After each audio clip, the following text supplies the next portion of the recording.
இந்தாங்க ஸ்வீட் சாப்பிடுங்க. என்னமா குலோப் ஜாமா? குலோப் ஜாம் இல்லங்க, அது குலாப் ஜாமுன். குலாப் ஜாமுனா? குலாப் ஜாமுன். குலாப்னா வந்து ரோஸ் பெட்டல்ஸ், ஜாமுன் வச்சுக்கோங்க அந்த ஸ்வீட் பேர். அதான் குலாப் ஜாமுன். இதெல்லாம் நல்லா சொல்ற, நல்லா இல்லையா இது? நல்லா இல்லையா? நல்லா இல்ல, கறிக்க கொண்டு வந்திருக்க அதை போட்டுட்டு உண்டே கறிக்கிறீங்க நீங்க. கருக்கலங்க, இது பேர் காலா ஜாமுன். காலா ஜாமுன்னா தான் பரவாயில்ல, இனிப்பே இல்ல. என்ன இனிப்பு போடாம என்ன? சுகர் கட் பண்ணணும்ல, சுகர் கட் பண்ணா டயட் இருக்கும். டயட்ல இருக்கும்போது நீங்க ஸ்வீட் சாப்பிட்டீங்க அப்புறம் எப்படி எல்லாத்தையும் போச்சு.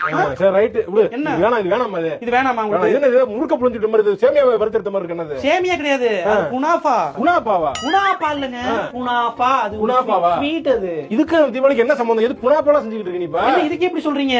அதுக்கப்புறம் நான் அதிரசம் இருக்குங்க, அதிரசம் எடுத்துட்டு வரேன் நான். அதிரசமா? என்னங்க அதிரசம்? இது என்ன பிரௌனி கொண்டு வந்திருக்கா? பிரௌனி இல்லங்க, மில்லட்ல செஞ்ச அதிரசம். அதிரசமா? ஆமா.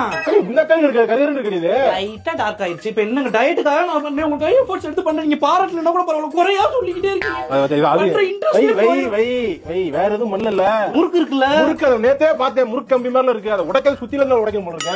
என்னதாங்க உங்களுக்கு நான் சமைச்சா நல்லா இருக்கும்னுவீங்க? எதுவுமே வேணாம்மா, நீ வேற எதுவும் செய்யல, செஞ்ச வரைக்கும் போதும், விட்டுரு.